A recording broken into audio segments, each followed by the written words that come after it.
Ladies and gentlemen, please welcome to the stage the Chair of the Cypriot Governing Board, Ambassador Jan Eliasson. Dear participants, it's a great pleasure for me to welcome you to the 5th annual Stockholm Security Conference. It's actually the first one online and virtual. There are some drawbacks with that, of course, but it also means that we now have even more of a global reach than during a regular conference, physical conference. We have already over 2,000 registrations from 60 countries, and I think that those figures are growing. We had an experience this year earlier on the issues of peace and development, and it turned out to be successful. So it seems like there is a conference life even during and after COVID-19. It's now very important that we see the Security Conference as a stress test of COVID-19. We have already before seen a period of transformation with some disturbing elements.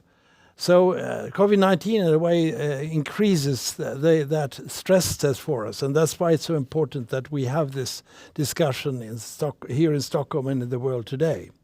We have, of course, the basic geopolitical issues, the tensions between the great powers, and the lack of trust which is such an important factor and which we also will discuss in the discussions about United Nations and about the OSCE. We have also the lack of a arms control process that gives us promises for disarmament and true acts in the area of arms control. We have the larger issues that are looming for us and which we also should keep very high on the agenda.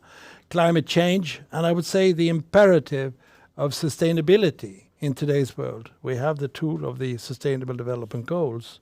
We also have a polarization, not only between countries, but also inside countries, which affects decisions and shows that we in today's world cannot draw a line or divorce the domestic and the international factors. They come together more and more. And we have, of course, which is the main theme for us, a crisis of international cooperation and multilateralism. I hope we will see changes in the near future on several fronts, but it is evident that we now need to ask ourselves, how can we increase these contacts and come to the simple conclusion that the most important word in today's world is together. And this is very much a requirement that we have to put ourselves to strengthen then the international institutions. We will deal with not only UN and their agencies, but also the OSCE, where Sweden is going to play a key role in the year to come. So this meeting serves as a catalyst for discussion of different issues that are related to this challenge. We will discuss the conflict management in the OSCE area. We will discuss new technologies in arms control. We will discuss the impact of humanitarian work of COVID-19 and several other subjects. We have, by the way, already started the discussions yesterday with the discussion on China and multilateral action and another one on artificial intelligence and arms control. So it's a rich menu that we present to you. But I would ask you all to take this as an opportunity to analyze the situation as it is now, see the COVID challenge as a challenge, and also ask ourselves what kind of world, what kind of organization will we want to have for the world after COVID-19. This is a crucial issue for us to discuss, and here we have an instrument in our hands. All of you around the world can come up with ideas, and in the different panel discussions you will be inspired to take this further. I think we need to lift our spirits in a period of rather depressed atmosphere, not least because of COVID-19, but I think the remaining issues are so serious that we have now to mobilize the international community and also people at home to support international action and multilateralism. So, in the words of the the time when I was humanitarian coordinator at the United Nations, we learned after natural disaster to say that we must build back better. That term has also come back in the American presidential campaign, I see. But we need to think about building back better, and this conference gives us, in my view, a great tool to use in that work. Now it is my great pleasure to introduce a friend who is also the Foreign Minister of Sweden, Ann Linde. She will take over the chairpersonship of the OSCE 1st of January, and she will be faced with many of the issues that I've just mentioned here, plus some other areas that are related mostly to the European scene. But I now ask the Foreign Minister to come in and deliver her message. Ann Linde, you have the floor. It is an honor to address this important forum. The theme of this year's conference couldn't be more relevant. We are in the midst of a global pandemic that has caused enormous stress on our societies. In addition to the socio-economic and humanitarian consequences of the pandemic, we see risks of exacerbating tension and new conflict with threatened security and well-being in many regions. Add to this the prevailing challenge of climate change, threats to human rights, democracy, poverty, and lack of gender equality. In parallel, we have seen efforts to undermine multilateral institutions and an increasing polarization between global powers. A stark example is the lack of trust between nuclear states, characterized by the abandonment or even systematic undermining of arms control treaties critical to stability. This is a dangerous development. For Sweden, the EU remains our most important foreign and security policy area. We hope that we will be able to strengthen transatlantic relations and joint work in multilateral organizations with the incoming US administration. Through the recent Total Defense Bill, Sweden continues to strengthen national defense while deepening our security and defense partnerships. We are building resilience also to counter threats of a non-military nature, including by increasing focus on countering international organized crime. Sweden's foreign policy rests on the pillars of diplomacy, dialogue, and multilateral cooperation. We believe this paves the way for a more secure world. Allow me to share 3 important points in this regard. First, the UN at 75 celebration is an opportunity to recognize the organization's indispensable role for maintaining international peace and security. We should use this opportunity to adapt and listen to constructive voices, particularly our youth, on what the multilateralism needs to deliver. I'm proud of Sweden's role as a co-facilitator of the negotiations of the UN 75 declaration. The declaration is a strong text in which member states committed to strengthening international cooperation in a number of concrete areas.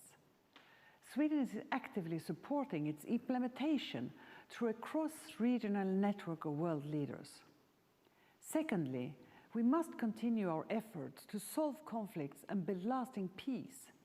We stand fully behind the Secretary General's call for global ceasefire. Sweden remains a leader in financial support for prevention and peace building.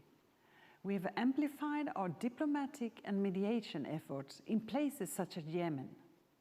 During UNGA, I hosted a high-level meeting on Yemen, gathering the permanent members of the Security Council and a few particularly committed countries.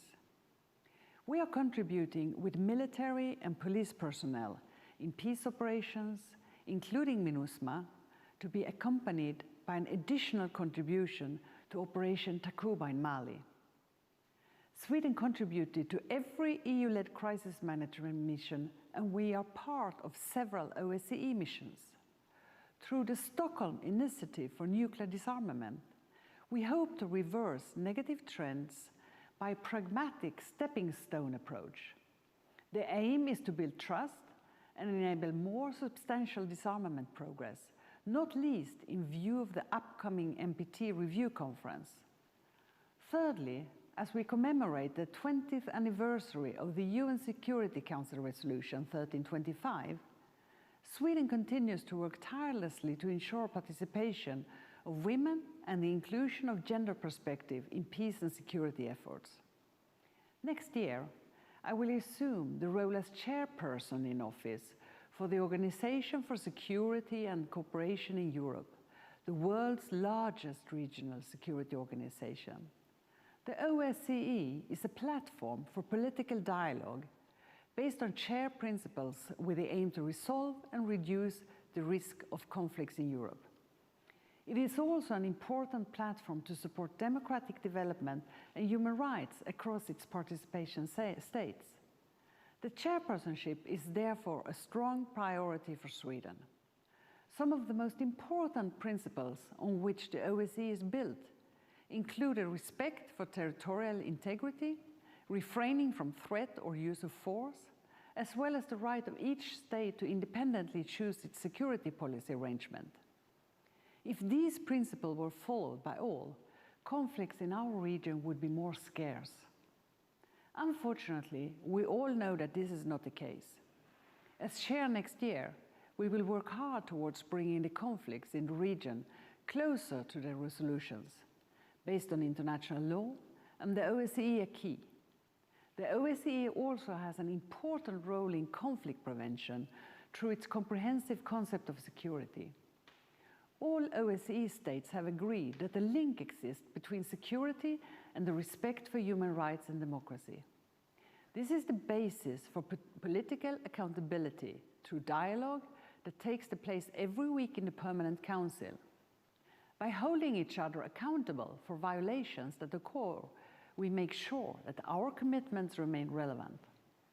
The OSCE's strong autonomous institutions also have a role in ensuring political accountability for violation of our commitments. But more importantly, they are there to support the participating states in the implementation of their human rights commitments. They play key roles to support the comprehensive concept of security and conflict prevention. In addition, the OSCE hosts a framework of critical confidence and security building measures which strengthen transparency and predictability between military forces and lead to risk reduction. Although severely challenged and in need of updates, these instruments remain essential tools for our common security. Today, risks to security in Europe are as serious as they were during the Cold War, when the Helsinki Final Act, which laid the foundation for the organization, was adopted. Protracted conflicts remain unresolved. New conflicts have emerged, and the genuine political dialogue which formed the basis for the organization is lacking. As chair, our focus will be on the basic principle on which the organization was founded. Through supporting political dialogue, demanding accountability for violation, and by increasing the respect for democracy and human rights, we hope to be able to contribute to strengthening the multilateral security cooperation in Europe. To conclude, Sweden will continue championing multilateral cooperation and perseverance for the respect of international law and the rule-based order.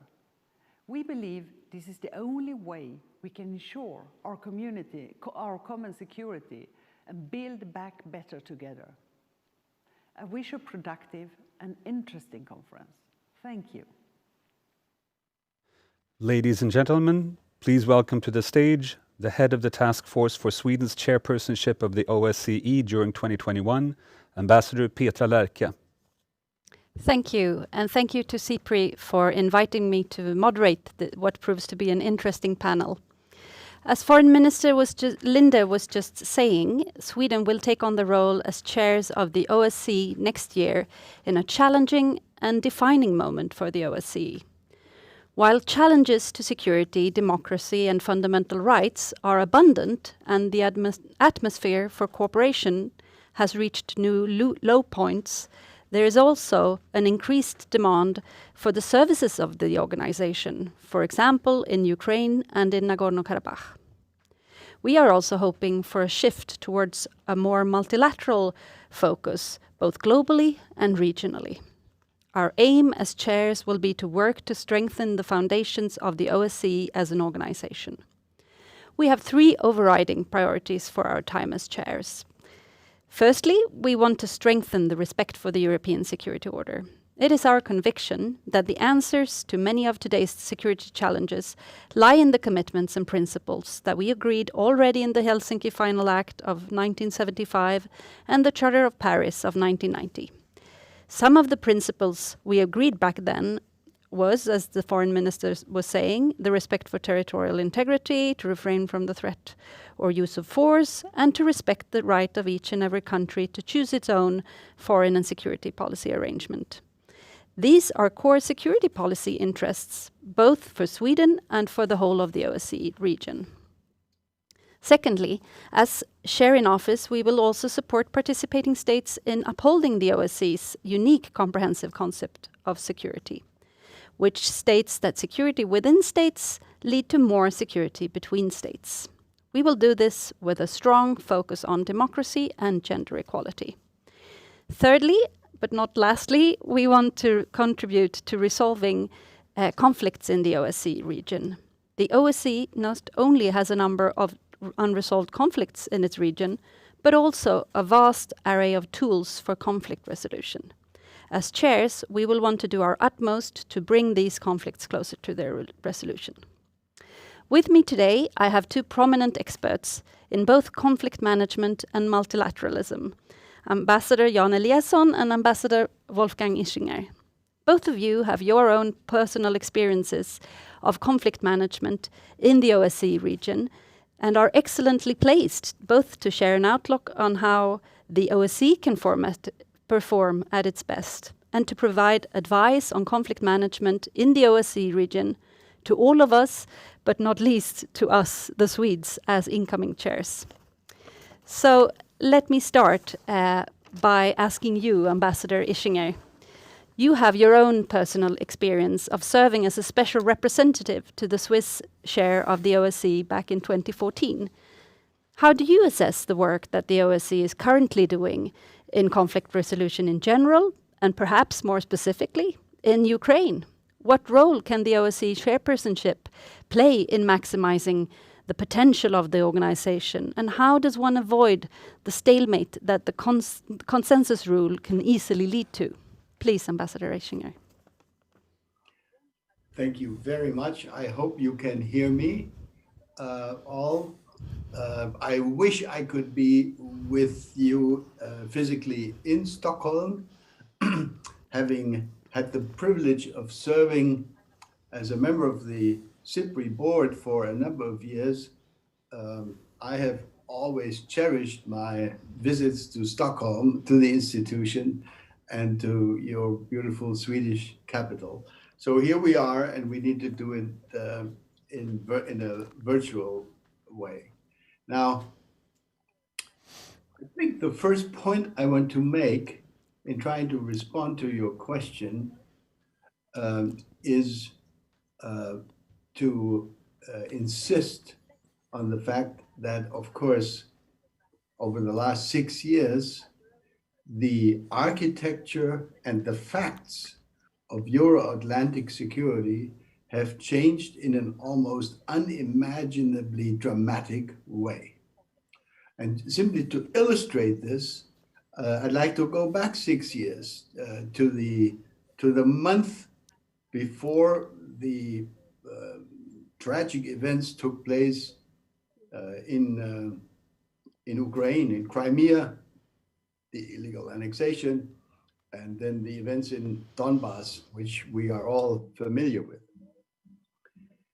In early February of 2014, we had the Munich Security Conference in Munich.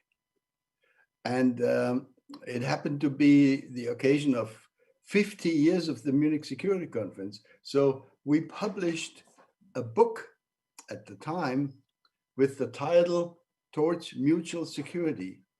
Hopes were strong all across Europe that we could build on the Charter of Paris of 1990, that we could build on existing institutions such as the OSCE, and that we would be able to construct an even more sustainable long-term European security architecture in the years to come. That was the purpose of this book. Today, no one would want to publish a book titled Towards Mutual Security. We are back in a far more confrontational and chaotic mode. But just by way of anecdote, I would also like to point out, who provided a congratulatory message for this 50th anniversary of the Munich Security Conference in early 2014, a certain gentleman by the name of Joe Biden, who had come to this conference for many years, ever since 1980. So for looking back from today, for 40 years, he's been a almost regular participant. So this is just trying to frame this discussion a little bit. In 2014, in February, we did not know that within a month later, Crimea was going to be annexed. In 2014, we did not know that Donald Trump was going to be elected at the end of 2016. We had no idea, at least I didn't, that our British friends would actually come up with a Brexit decision. Everybody had thought that that decision would go the other way. And I could go on and on and on. In other words, the world has changed dramatically. The European security architecture is in pieces. It has literally falling apart. We are looking at a situation in the Euro-Atlantic space where great power rivalries are visible on the horizon, where numerous bloody conflicts have erupted, most recently the one over and in Nagorno-Karabakh between Armenia and Azerbaijan. We have a significant number of unresolved situations in the Balkans. We have Russian military presence in Ukraine, even if Russia denies it. We have a Russian military presence, of course, in parts of Georgia, in Abkhazia and South Ossetia. We have now a Russian peacekeeping presence in the Caucasus between Armenia and Azerbaijan. Again, I could extend the list to Syria and to other situations. For the OSCE, and that's what we're here today to talk about, this is a huge agenda. And I congratulate my Swedish friends for, especially the foreign minister, for taking on the role of chairperson in office at the beginning of next year. But it will not be easy. It will not be easy. The OSCE is the only organization we have, but it is institutionally speaking weak, because it does have, as you pointed out correctly, it does have the consensus requirement. And this is why, thank you very much for inviting me to talk for just a minute about my own experience of 2014, when I served for a bit as the special personal envoy of the chairman in office at that time, Didier Burkhalter of Switzerland, foreign minister and member of the State Council in Switzerland. The only reason the OSCE monitoring mission could be established in the spring of 2014 was that Didier Burkhalter had the courage to fly to Moscow and was lucky enough to be actually received by Vladimir Putin, and was courageous enough to proposed to Vladimir Putin that the OSCE should be given a role, and that he would want to propose a monitoring mission in eastern Ukraine. If this question had been put to the OSCE Council in Vienna, to our ambassadors, I am absolutely certain that at least one, if not two or three or five, would have found some issue with the text which would be submitted to them to agree, and no decision would have been coming forward. So the chairman in office has a singular role which he or she can use, but it requires a lot of diplomatic Fingerspitzengefühl, as we say in German, dexterity, sensitivity, and a little bit of luck, I guess. So Didier Burkhalter was lucky in 2014. He made it, he did it, and we've had this monitoring mission now for 6 years almost. That is amazing, and we can even today say that even if there is no peace agreement, at least the firing, the exchanging of fire, the hot part of the conflict has been lowered significantly. The ceasefire, which has been in effect largely for 3 months now or so, seems to hold, seems to work. That in itself is a tremendous achievement.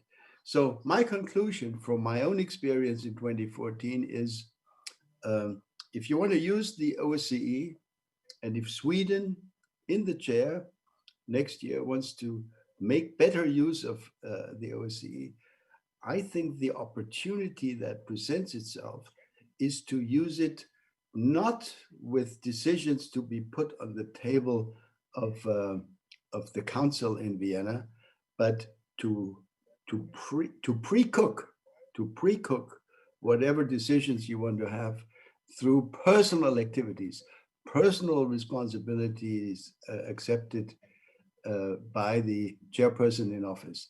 That's, in my view, the road to success, if there is any, for the OSCE in crisis management. Thank you very much. Thank you, Ambassador Ischinger, for that piece of advice, which indeed gives us a lot to think about and to shoulder. Moving on to you, Ambassador Eliasson, from your perspective, having served in one of the OSCE's first ever mediation efforts as chair of the then Minsk Conference on the conflict over Nagorno-Karabakh back in 1993, what is your view on how the OSCE can maximize its conflict management potential? Are we making enough use of OSCE's unique field presence and the mandates of the autonomous institutions, both in conflict prevention and resolution? Please. Thank you very much, Petra, and thank you for joining us, Wolfgang, a dear friend in different barricades on international politics. I also recall the first Ukraine. I was asked by the United Nations Security Council and the Secretary General of the UN to go to Kiev on the 2nd of March 2014. And it was in a similar pursuit of establishing an international presence. I said to my colleagues, I will stay here until we have a UN presence. I was asking how long a time I would spend in Ukraine. It turned out to be only a couple of weeks before we had a human rights mission on. The government, of course, welcomed it very warmly, and the Russians went along also. We thought we would have bigger problems on that. And that human rights mission still exists. And I also know then that the OSCE was working on exactly what Wolfgang was saying. And I think both of us have exactly this experience from many years of diplomacy, that it requires very much personal diplomacy, going in and see the key people in key capitals and bringing out the best arguments, and then that's when you get things done. I think for the conflict, the resolution of conflicts, we have the same basic problem, that stark and somber picture that Wolfgang paints for us. We live in a world now with enormous amounts of mistrust. And with this mistrust, this means that you have a aside to the consensus rule of the OSCE, you have a huge resistance. You have to break down that mistrust almost as the beginning step to get things done. You have, for instance, in the OSCE, wonderful institutions. You have the one on national minorities, one on media freedom, and there's also a third one, as you know, the one on democracy, of course, human rights, extremely important. And these institutions could play and should play a very important role. They show very much that domestic and international developments come together. And you have to make sure that the members of the OSCE realize that they have to also act domestically in a way in the spirit of these institutions. I was a young diplomat back in 1975. And the dreams at that time was to sort of establish a road forward for political dialogue, for economic exchange, for cultural exchange, and for people-to-people contacts. This was actually, in my view, 1975 was the beginning of the Cold War, end of the Cold War, the beginning of the end of the Cold War, because that process went on, and it was more and more accepted that there were to be steps taken at home before we could reach solutions internationally. And that's where you have the hard work ahead to bring down that mistrust and make member states realize that it is their enlightened self-interest to combine national efforts with international efforts. And I think you will see that. In Nagorno-Karabakh, where I was the first chair of the Minsk conference at the time, I was working very hard together with a group of 8 countries, part of the Minsk group. I was the chair, the only chair. And we had seen a war with 30,000 people or so killed, which was a horrible war. I was up there during the fighting also in Nagorno-Karabakh. But in the end, we reached a ceasefire on the 12th of May, 1994. And I remember so well how much we were congratulated. I must admit that the Russians were absolutely crucial. I don't think we would have reached that ceasefire without the role of the Russians at the time. But I still didn't feel that comfortable with the praise that we received, because I knew that we would not only have a frozen conflict, we would have an infected conflict, because Armenia was, of course, occupying territory that was Azeri. And we had to deal with the basic issue before we could have lasting peace. And the basic issue for Nagorno-Karabakh was, and I guess it still is, the status of that part of the country, that of Nagorno-Karabakh. So it was no surprise for me that it turned out to be less frozen and more infected. And when the war started again, the Azeris had accumulated a lot of arms and had quite another capacity. In the past, Armenia was superior, classically militarily superior. And now they use that advantage. And now we have, of course, again the role of Russia, clearly the dominating actor on the outside. They chair now. The chair, as you know, of Minsk Group is now shared between Russia, United States and France. But realistically speaking, it was Russia that played the role in the end of this chapter. But I think it's important also for Russia to think of how to share this and put it on an international level. First of all, inside the Minsk Group, so that the other Minsk Group members are part of this process actively, but also in the wider membership. And I think it is a task for Ann Linde, our foreign minister, to make sure that there is a multilateral umbrella over the action. I think generally we will see in the world, we saw it perhaps more a year ago or so, that you go on your own and you do it on your own. But I think in the end you need to have a multilateral international umbrella. And I think also this will be needed to stabilize the situation and to finalize the negotiations that will be necessary. Thank you, Ambassador Eliasson, really for providing that perspective for us. You talked a lot about, both of you talked a lot about the building of trust and how that is needed and the personal contacts. Of course, there is a challenge now with the pandemic that is with us. So I was wondering perhaps in your next round of remarks, perhaps you could just touch upon how does one build trust when it's hard to meet in person. But I was also wondering, something that will be one of the top priorities for us as chairs, Sweden as chair of the OSCE, will be to further the agenda on women, peace and security. And I was wondering on your perspective about that. How could we get better at integrating women, peace and security in every aspect of conflict prevention? Do you have experiences from your own careers of how one does that in practical terms and what effects are? My first observation is that this is so much connected to how women and girls are treated and the rights they're given inside countries. You have to have a trend and activate the role of women inside every country. So the progress that we can make in the international scene is very much dependent on where the member states go in the direction of equality and true emancipation of women and girls.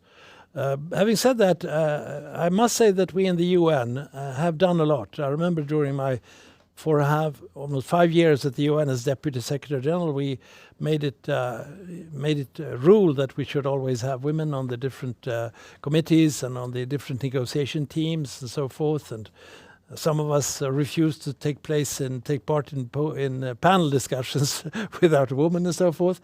But I remember particularly in Darfur, I was mediating in the war in Darfur 2007 and 2008.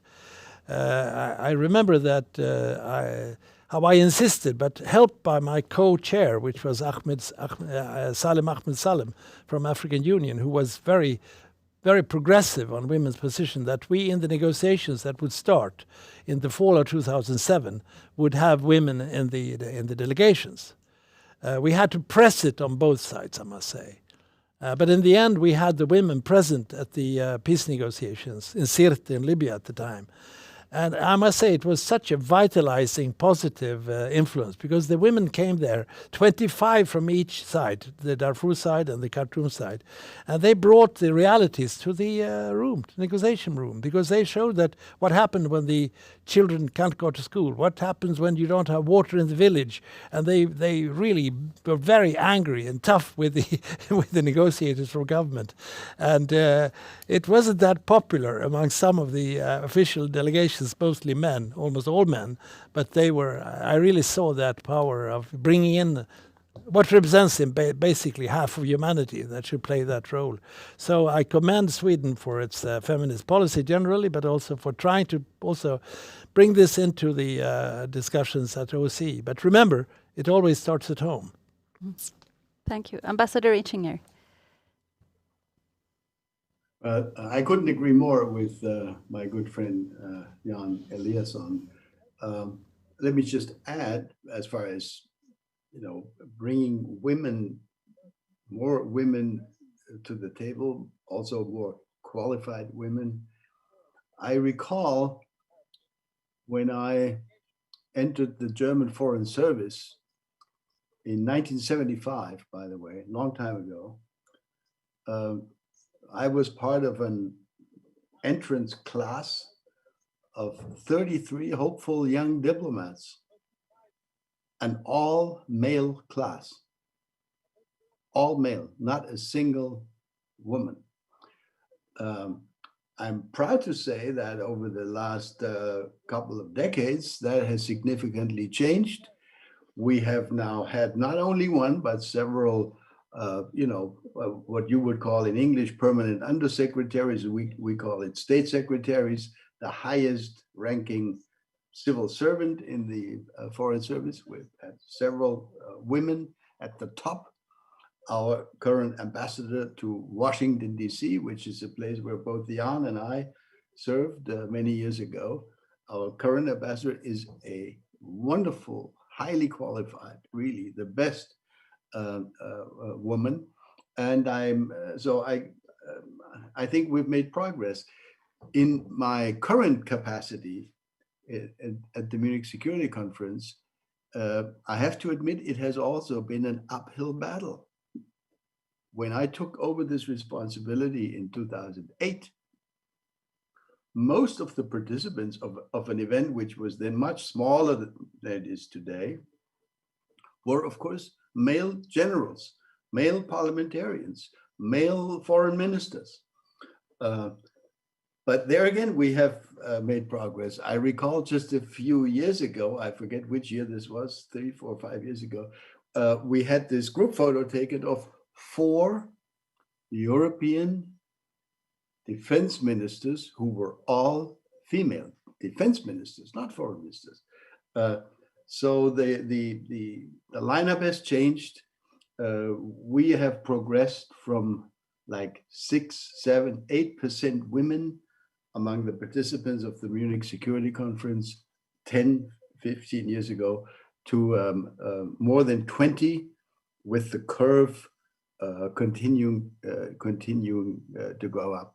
So I think we're on the right track, but we started late. We should have started much earlier. And the one thing that I would agree is that in my own personal experience, in negotiating situations, in typical diplomatic crisis management situations, it is very good to have a gender balance, to have women at the table. Men with other men are sometimes not the best negotiators for a variety of reasons I don't want to go into now. So women can really bring a lot to the table, and I'm glad that we've been working on it, and we will continue to need to work on it. Can I say a word about a general word about the situation that Jan addressed, the situation in Nagorno-Karabakh, the situation in Ukraine, etc. We have, and I think this is important for the future of the OSCE, we have essentially 3 categories of participating states in the OSCE universe. We have those like Germany and Sweden, who are members of the EU, and in the case of Germany, we're even members of NATO, and Sweden is a good partner of NATO. So that's sort of the Western bloc or group.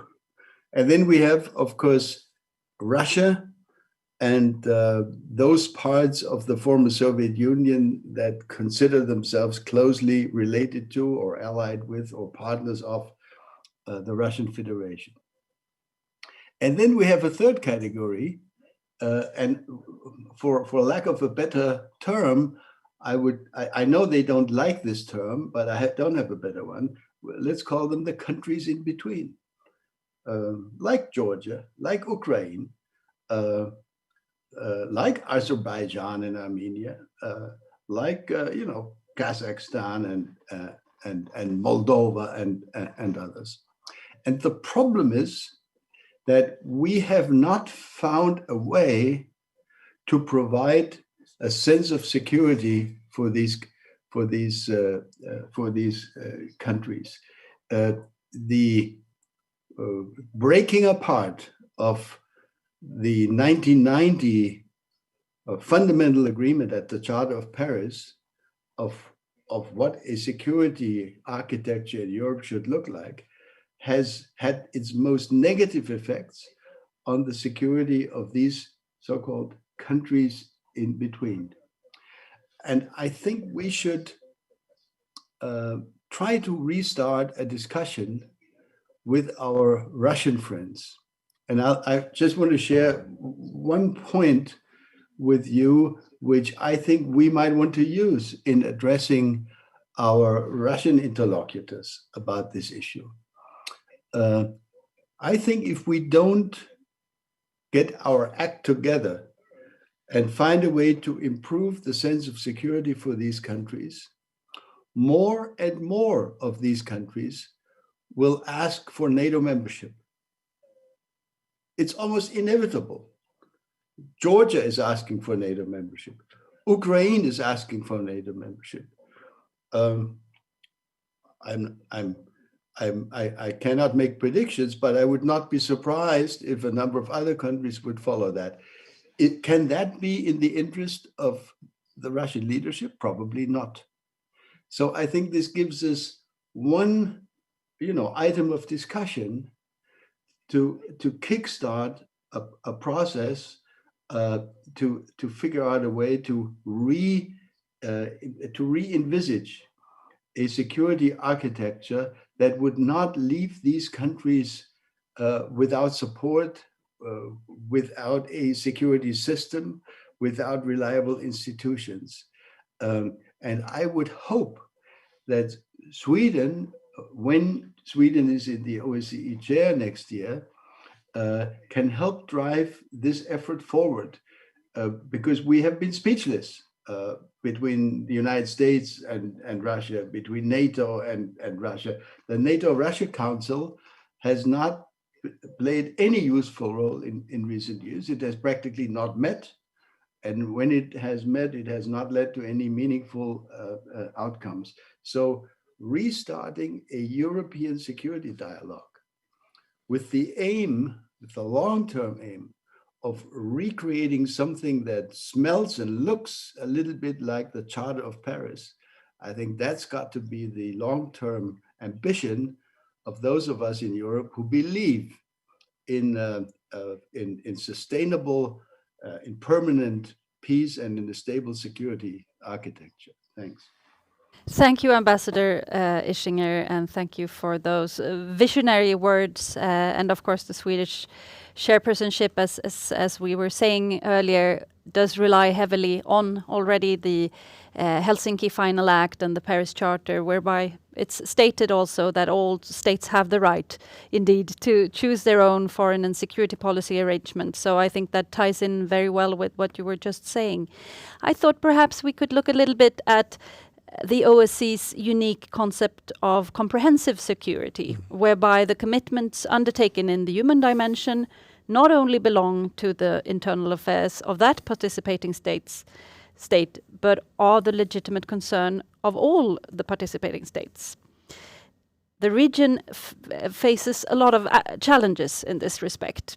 And turning to you, Ambassador Eliasson, having served as Deputy Secretary General of the UN and having had to deal firsthand with the challenges involved in the democratic transition, how do you see that the OSCE can help overturn the backpedaling that some participating states are currently doing when it comes to the respect for fundamental rights? How does one foster a spirit of cooperation in such cases, for example now in Belarus or Kyrgyzstan? And how can the OSCE make better use of its autonomous institutions, of the media representative, the Office of Democratic and Human Rights, and the High Commissioner for National Minorities? Please. Well, this is a very important subject which goes far beyond OSCE. It goes to the UN, it goes to the relationship between nations, that we have to expand the notion of security from during the Cold War we used to do, namely think in military or political terms. Security in today's world is much more. You call it comprehensive. CIPRI is working on different projects, adding climate to the security analysis. Now we have to think about the pandemics related to security. But it is absolutely crucial that we adopt the thinking that I was very proud to be part of 2005 when I was president of the General Assembly. We established a formula in the final document that was adopted at that big international meeting, which had the following very easy, very simple line. There is no peace without development, but there is no development without peace, and none of the above without respect of human rights. In other words, we have three pillars on which an international organization stands, but also the relationship between countries and even inside countries.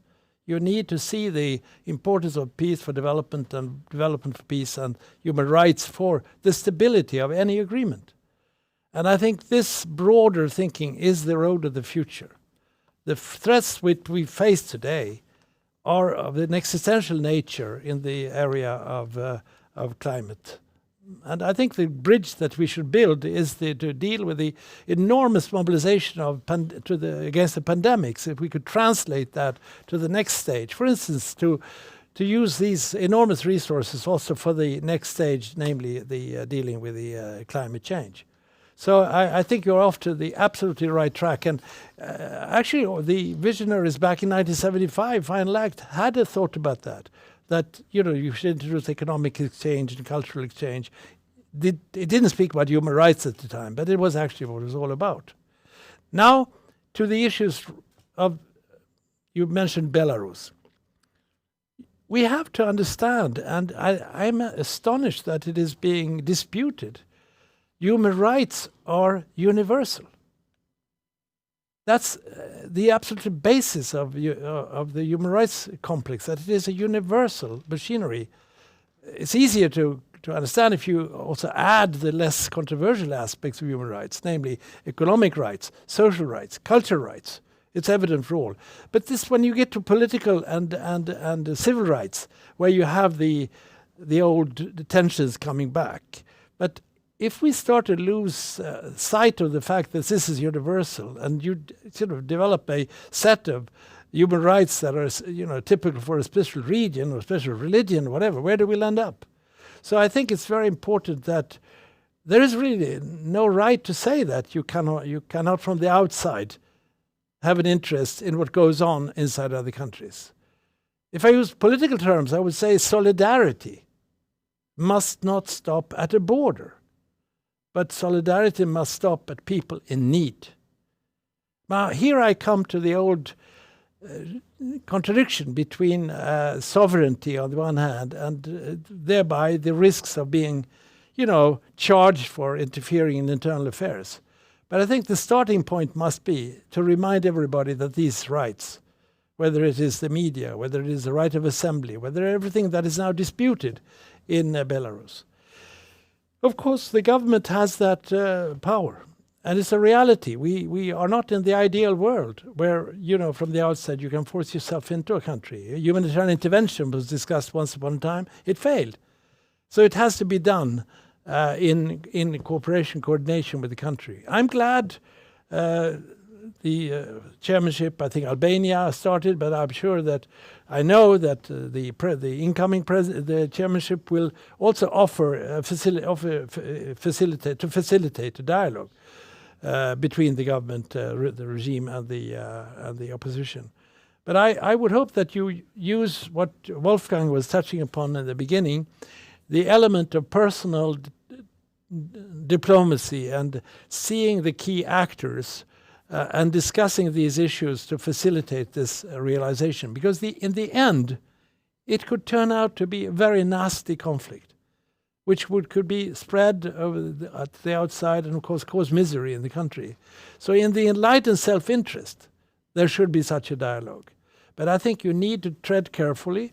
You need to see the key other capitals and key personalities around and move it in such a way that you get the foot inside the door in a positive sense, and then create a dialogue so that the parties can meet and discuss the future of Belarus.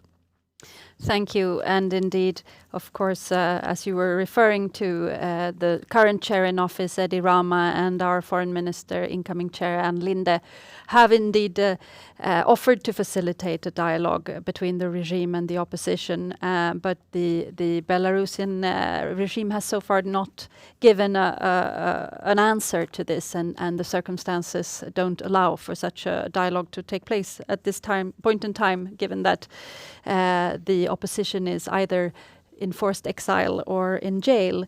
But turning over to you, Ambassador Ischinger, you led the work of the panel of eminent persons back in 2015. From your perspective, how can the OSCE get better at working cooperatively with its participating states in order to foster more democratic development in the whole area? And how can participating states learn to rely more on the OSCE as a helping hand in fostering more democratic transition? Well, if I may, Petra, allow me first to add a word to what Ambassador Eliasson just said. I would just like to expand this thought a little bit. We have had a moment of hope some 15 years ago or so, when in the United Nations, this time has been referred to, 2005, 2006, the famous decision about resolution on the responsibility to protect was adopted. And many of us thought that that was going to take the capacity of the UN system to a new level.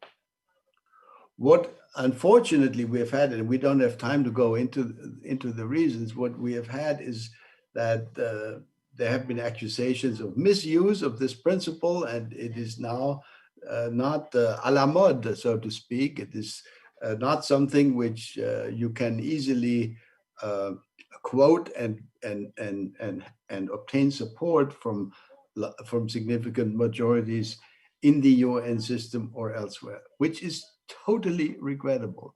Because, and this is the point I want to make, because what we are risking is that we are allowing our international system and the legal norms which underpin this international system to become perverted. Let me explain. The idea of territorial integrity, the idea of national sovereignty as enshrined in the UN Charter, that is, at first glance, of course, a perfectly fine idea developed in Europe over the centuries, going back to the 30 Years' War, if you wish. But what we need to recognize is that in recent years, think of Syria, for example, but Syria is not the only case in point. The principle of territorial integrity has started to be perverted because it has led to the humanitarian norms of international law to be used to justify genocidal activities of people like the Syrian dictator Bashar Assad.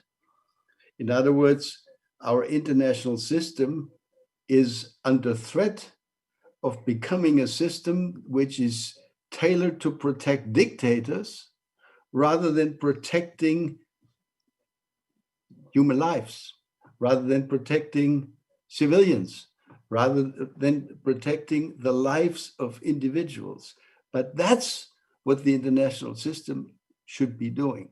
Now, this is, of course, a global issue, a very fundamental issue. I personally would hope that we can reawaken the idea of the responsibility to protect, to move from the protection of dictators into the protection of humans. Now, can the OSCE, what, if anything, can the OSCE, can our work in the OSCE contribute to this development? I think a lot can be done in our regional setting here. Let me go to a very concrete current issue, the pandemic. We have been treating the pandemic around the world so far as a national emergency. Sweden, if I'm correctly informed, has had a Swedish plan to handle it. We in Germany have had a German plan to handle it. And it took a while for us to understand that maybe it's better to have an EU joint effort to handle the pandemic outbreak. Fine. What we have absolutely not sufficiently considered so far in our national institutions, in our EU considerations, and certainly not sufficiently in the bodies of the OSCE, are the secondary effects of the pandemic. We are releasing a report tomorrow here in Berlin on the secondary effects of the pandemic, which we call the polypandemic, namely the multidimensional secondary effects. And I want to just, if you give me 30 more seconds, I want to just quote 5 important strands of developments which are all threatening. There will be, unless a miracle happens, a hunger pandemic breaking out in a number of countries south of the Sahara. There will be a poverty pandemic. Hundreds of millions of people will fall back into extreme poverty, according to World Bank estimates. There will be a pandemic of authoritarianism. The Orbans of this world will not remain the only outbreak of authoritarianism. It will grow. There will be an inequality pandemic, rising gap between the rich and the poor, globally, but also within countries. And last not least, and this is where my interest as the head of the Munich Security Conference comes in, there will be a security pandemic or an insecurity pandemic, because all of these effects will drive radicalization, will drive more to have more failing states, will drive a further increase in migratory pressures, and will fuel more conflicts locally, but also regionally, will create a much more insecure world. Now, this is why I think that the OSCE can and should, and the coming Swedish chair role can, I think, play an important role here, can try to place human security issues, not only human rights, but yes, indeed, Jan, as you pointed out, human rights is one thing, but there are a number of other issues, such as we're now learning, health issues, global health issues, regional health issues. There are inequality issues that are not directly linked to, the classic understanding of human rights, but that have a tremendous capacity of fueling conflict and rising radicalization, which is the last thing we need in a world that has already become, in security terms, so extremely volatile in recent years. Thank you, Ambassador Ischinger, for giving us that larger perspective on the comprehensive concept of security. I think that ties in very well with what we were discussing in the beginning. I wanted to turn also to the mandate that the OSCE has in the political military sphere to work with arms control, confidence and security building measures, and transparency. You both know that tensions are rising both militarily in our part of the world, but also the tools that the OSCE has to work to counter these threats are being challenged. The Vienna document, which is a transparency building and confidence building measure, it certainly needs modernization, and the Open Skies Treaty, another important treaty within the OSCE realm, it is fraught with non-compliance from one large state party and a looming risk of abandonment from another state party. But we do have a new incoming administration in the US, and I was wondering whether the two of you thought that there would be that we could hope for some new momentum for the confidence building and the military transparency and risk reduction within the OSCE. And if so, what are the issues that we should be addressing first? Ambassador Eliasson. Well, let me first just pick up where Wolfgang ended. It was a rather somber picture, and I agree with him that it does look very dark.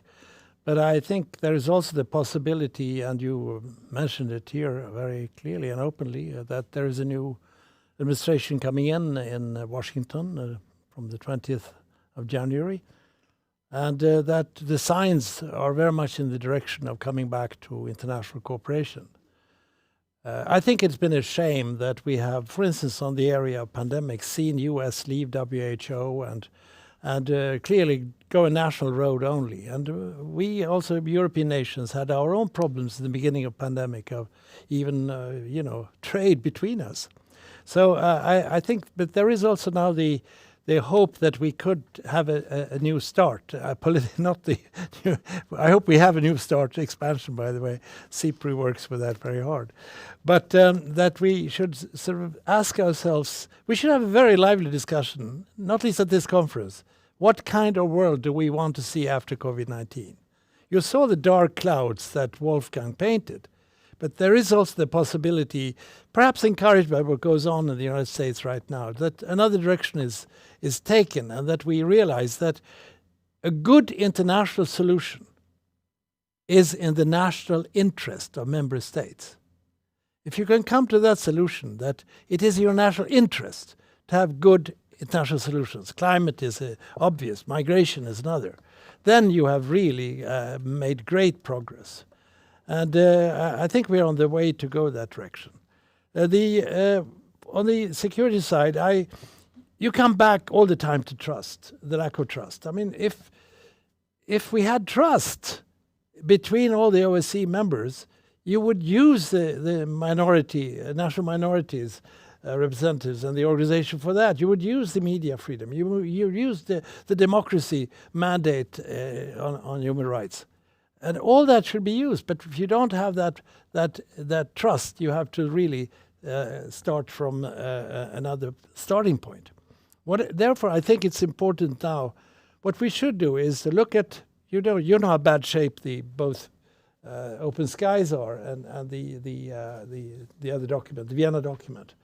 I think now is the time to ask what kind of confidence-building measures and security confidence measures would be needed in the present international climate. We may need to be very modest and look at different aspects. We should be very concrete and look at whatever issue that we could see a potential to come back on the right track, encouraged by some movements inside the major nations, not least the United States. We should have a new start on that. And I think that could be very important. And that leads me to the role of civil society, which we haven't talked about. I think there is an enormous power in civil society. Look at Belarus, of course. It's so impressive. It's so courageous. It's just so heartwarming to see how the civil society and everybody gets involved. I was working with Sudan. I saw it in Sudan, Darfur myself, and now also in Khartoum. The change is there. So I think now is the time to adapt to this difficult time that we are in, and COVID makes it even more difficult. And particularly we diplomats, have to be very innovative to find ways of doing the usual negotiation mediation, which requires personal contact. I hope to God we come back to physical contact soon. But if not, I think the fact that we have this conference with over 2,000 people in, and that we find different ways to communicate, even across the screen, is important. But I would want to have a mobilization of the good direction that we want to go, because we are risking right now to drift into a polarization, not only among states, but also among people inside nations. Perhaps encouraged by some aspects of the new social media, but also by demonizing the other side. And if it pays off politically to demonize inside countries, we create a very poisonous climate. A poisonous climate at home will always be translated to a poisonous climate internationally. So I think OSCE has a tremendous potential from the final act to the work on CSBMs and CBMs that were done. Rolf Ekéus, a predecessor of mine, was working with it full-time for years, and I from the ministry. It was a fantastic exercise for us to develop these confidence-building measures. We should now have a mobilization of confidence building so that we come back on the right track of cooperation and come to the conclusion that international agreements are a national interest.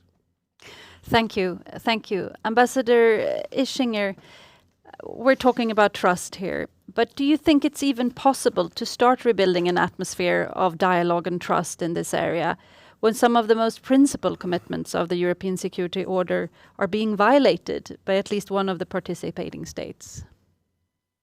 Well, it will certainly not be an easy ride, absolutely.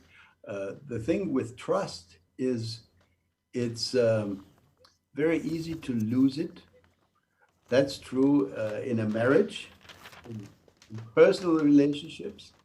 You know, you say one wrong word and trust may go down the drain. Same thing happens at the level of international politics. So trust is a very sensitive issue, very hard to build, very easy to lose. Is it possible to rebuild? Yeah, absolutely. Build back better is a good dogma. I certainly, as far as I'm concerned, I believe that when Joe Biden is inaugurated as the next president of the United States, he is perfectly equipped because of his network built over four decades. He knows practically every single European leader who is currently in power or who was in power. And he is the typical, perfect American networker who will be appreciated in what he says and how he does it. And so I think if we're looking for somebody who can repair trust that's been lost, I think Joe Biden is really a sign of hope. And I do want to say that I agree strongly with Jan Eliasson. If you are in the business of diplomacy, if you're in the business of international crisis management, of the management of international institutions or processes, you can't survive if you are not, by your very nature, if you're not an optimist. You've got to be optimistic. You've got to be able to accept serious setbacks, which tend to happen all the time. I've seen this happen in my negotiating missions in the 1990s and in the 2000s. You've got to keep the faith, so to speak. And I do think that there is hope out there. And let me just give you one example of one recent example. I know we're running out of time fast. The European Union, faced with the pandemic, made in the initial period serious mistakes. We all went off in our national directions. But by the late spring, the early summer, our leaders had finally come to their senses. And here we go. For the first time in the history of the European Union, we have taken an almost historic decision to allow the EU to accept debt, to enter into debt relationships in order to disperse more funds to the member countries that need it. That was not possible until July of 2020. In other words, among diplomats, it is a well-known slogan to say, never waste a crisis. And there is always, in each and every crisis, also a bit of opportunity. And the trick is to figure out where the opportunity is and to find the right moment to seize it, because that is also something which I think Jan and I have learned over the last 4 decades or so. If you're looking for diplomatic success, it's not only what you propose, but it's also very important at when exactly you propose it. Can you choose the right moment? There are going to be moments where it just sort of fizzles and it will not work.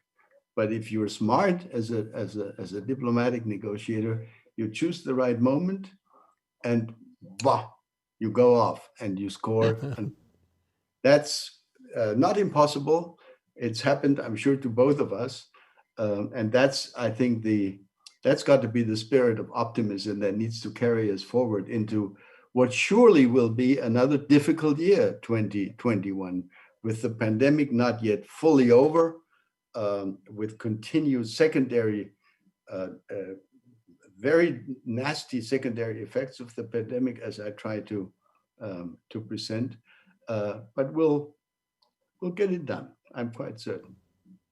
Thank you, Ambassador Ischinger, and thank you for that That inspiring vision, how timing is everything, and how we, with some diplomatic skills, can hopefully also find some solutions to some of the problems that the Swedish chairpersonship in office next year will be facing.